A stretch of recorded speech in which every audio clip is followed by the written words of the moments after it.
చెమట రక్తంలా మారుతుందా? నిజంగా దీనికి ఆధారాలు ఏమైనా ఉన్నాయా? చాలా కాలం వరకు లోకాసువార్త 22 అధ్యాయం 44 రాయబడిన యేసు ప్రభు యొక్క గెత్సెమనే తోట వృత్తాంతాన్ని ఎవ్వరూ కూడా నమ్మలేదు. అలా జరగదు అని కొట్టిపారేశారు. చరిత్రలో చాలా మంది చూసుకున్నట్టయితే లియోనార్డో డావిన్సీ ఇంకా అరిస్టాటిల్ లాంటి వారు ఇది నిజం అని చెప్పినా సరే వారు నమ్మలేదు.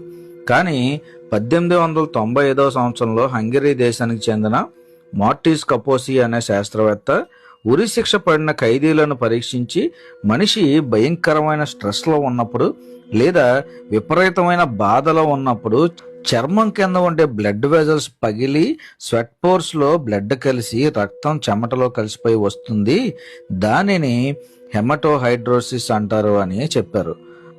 దాంతో గెత్సెమనే తోటలో యేసు ప్రభు వారికి జరిగింది నిజమని ప్రపంచం మొత్తం నమ్మింది.